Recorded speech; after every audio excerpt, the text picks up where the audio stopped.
This material is made available to you by or on behalf of the University of Melbourne under Section 113P of the Copyright Act 1968. It may be subject to copyright. For more information, visit the University Copyright website. Next speaker is Francisca Vasconcelos. I'm sorry if I haven't pronounced that correctly. So over to you from UC Berkeley. Can everyone hear me? Okay. Well, I just want to start off by saying it's been a very fun week, such a fun week that I'm now starting to lose my voice. So please bear with me if my voice breaks or something during the course of the talk. But with that, I'm here to present to you ongoing work on methods for reducing Ancilla overhead in block encodings. I've been working with Andreas Gillian on this. So I just want to start off by defining what a block encoding is for those of you who might not be familiar. When we think of quantum computing, we usually think of unitary reversible computation. And however, while quantum computation is inherently unitary, quantum subsystems can actually undergo non-unitary dynamics if we allow for post-selection. And this is achieved in practice by kind of expanding our computational workspace and adding ancillas, which allow us to do computation beyond kind of the input registers. Mathematically, the block encoding is really a fundamental primitive for systematically implementing these non-unitary dynamics. And formally, basically a block encoding just embeds a non-unitary matrix A into a larger unitary matrix. So here we have U sub A, we have A in the top corner, and essentially if we input all zeros in our Ancilla register, we apply U sub A, and we measure out 0A on our Ancillas, then we're going to implement that matrix A.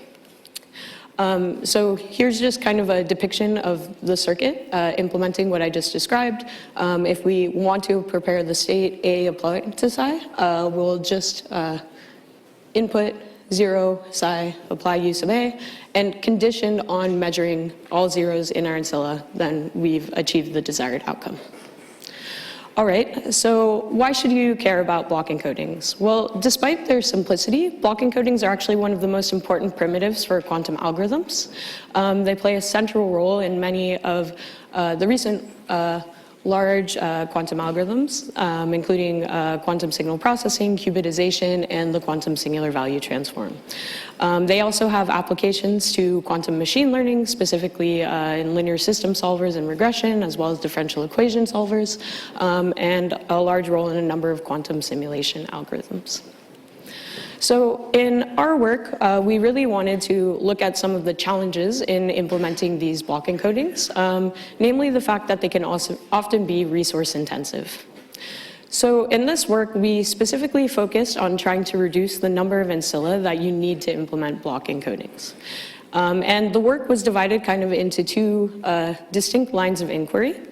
So in the first part of our work, we kind of asked this question, well, if you're given kind of an inefficient block encoding, which requires many ancilla qubits, can you uncompute all but one? And we answered this affirmatively.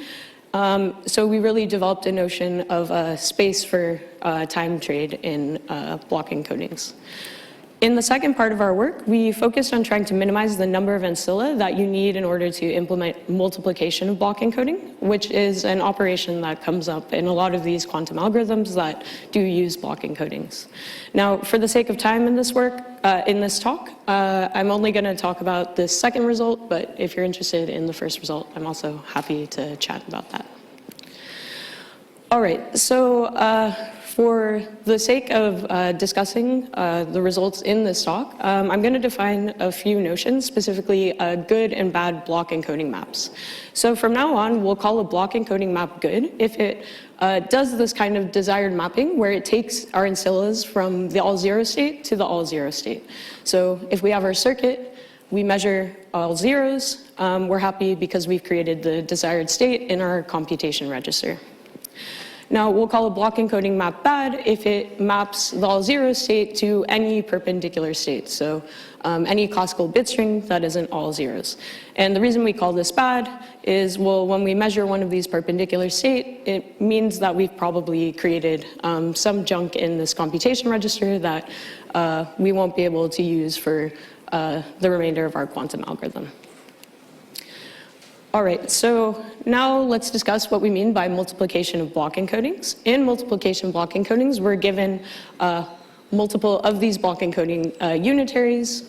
In particular, we'll say we have k of them, and we essentially want to apply and multiply all of their embedded non-unitary matrices.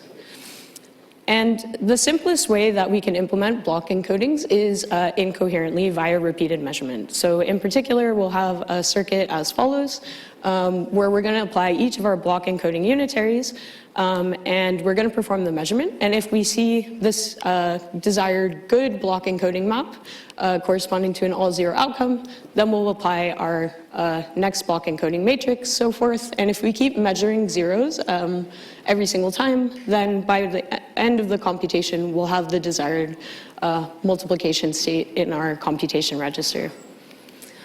Note, however, that one of the problems with this incoherent scheme is that we'll kind of need to keep repeating it, because each time we perform a measurement, there's going to be some probability that we'll actually perform the block encoding map into some perpendicular subspace, and we'll have to kind of just discard our whole computation and start all over again. All right, so this was kind of the incoherent way of doing things, where we need intermediate classical processing in our computation.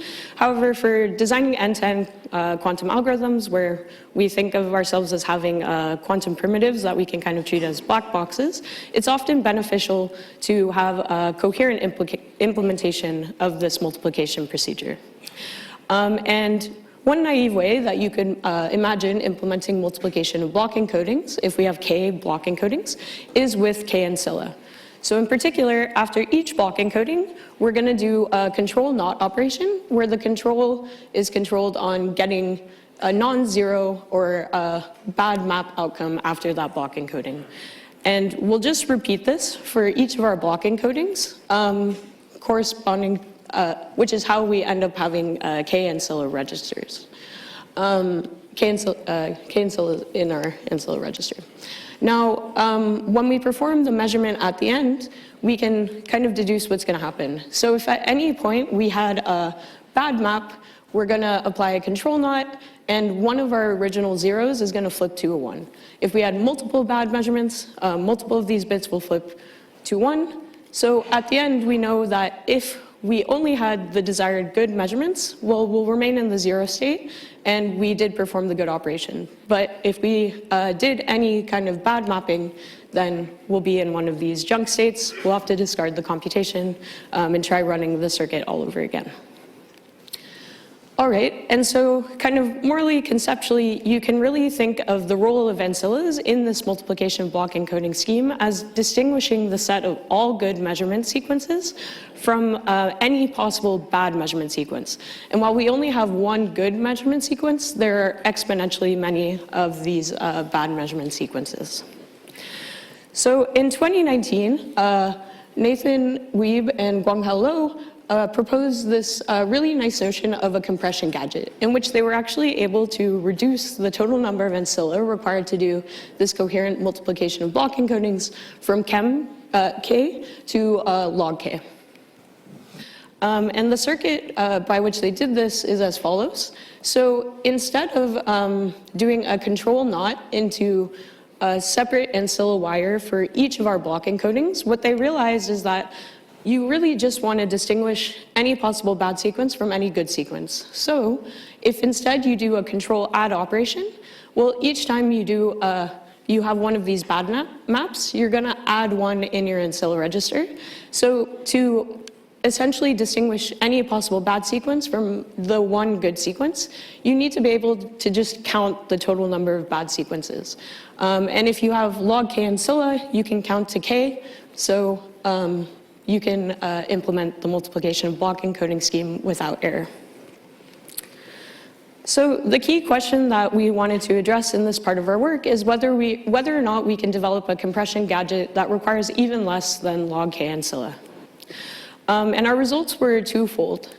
So in the first part of our work, we actually proved an Ancilla lower bound, showing that this is in fact the smallest number of Ancilla for kind of deterministically performing multiplication of block encoding, where you want to ensure that with 100% probability, you always have this desired multiplication state in your computation register after running your circuit. And we proved this via a pretty simple Hilbert space kind of counting argument. But kind of the key result that came out of this Ancilla lower bound was the notion that actually the low weeb compression gadget is an Ancilla optimal deterministic compression gadget because it essentially saturates our lower bound. In the second part of this work, we were then able to show that you can actually surpass this Ancilla lower bound if you're willing to allow for kind of a notion of small probability of error. And this is kind of inspired by ideas from pack learning. I won't have time to get into that now. If you're interested, you can talk with me. But when I say a probabilistic compression gadget, what I mean is that we are going to misclassify some of these bad measurement sequences as the good sequence with some small probability delta. And following from this notion of a probabilistic compression gadget, we then went on to define not only probabilistic multiplication block encodings, but also a probabilistic notion of amplitude amplification. So for the last few minutes of my talk, I just want to kind of talk about a specific scheme that we use to implement these probabilistic compression gadgets and surpass the Ancilla lower bound. So the specific probabilistic compression gadget that we proposed, we called the Haar-random probabilistic compression gadget, and it looks as follows.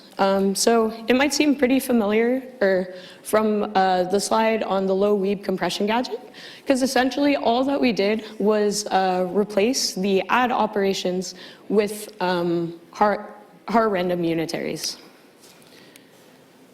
And so basically putting in these Haar-random unitaries means that I guess in the case that we have an all good measurement sequence, we're always going to map 0 to 0 because we'll be all good, so we'll never really activate these control Haar-random unitaries.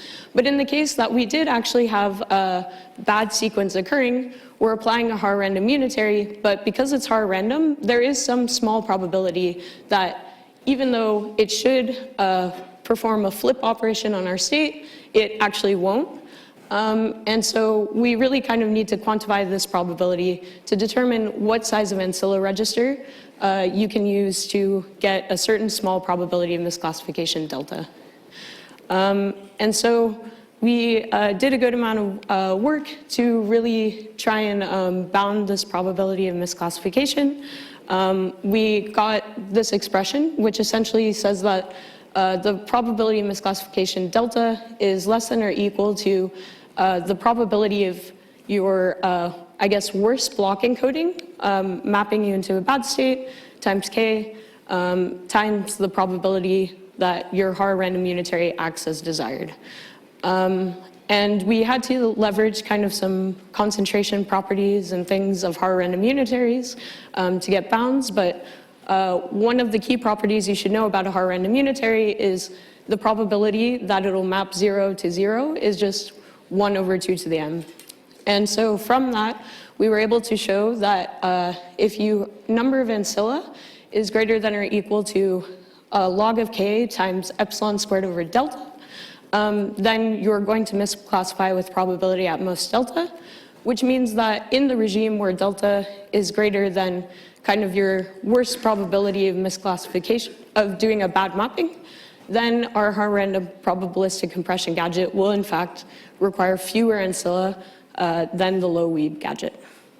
And that's all I have time for today. Thank you all for listening. Happy to take questions. Thank you very much, Francisca. Do we have, yes, we have time for one question. Okay. Did you compare the total circuit cost with the incoherent method? Oh, okay, so your question is kind of like these HAR random unitaries. Yeah, they'll take, what, 4 to the m CNOTs to implement each one of them?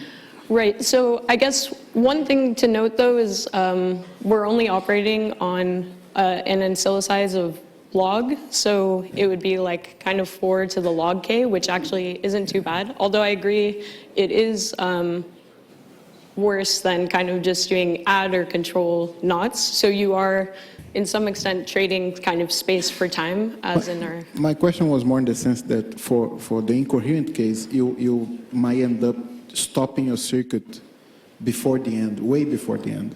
So then you use less resources to reject one sample. But here you have to run everything, and then you still have a probability to fail. Yes. So then when you sum all the rounds, you might, then you have, I don't know if which one will use less resources. That is true, but I guess, and I'm not an expert in this, but I think a lot of people prefer coherent over incoherent schemes just because actually interfacing with classical data processing systems, which then have to check the measurement, can slow down clock speed so much that it still might be better to have the coherent implementation. Thank you. But good question. All right. Thank you very much. If we could thank Francisca again.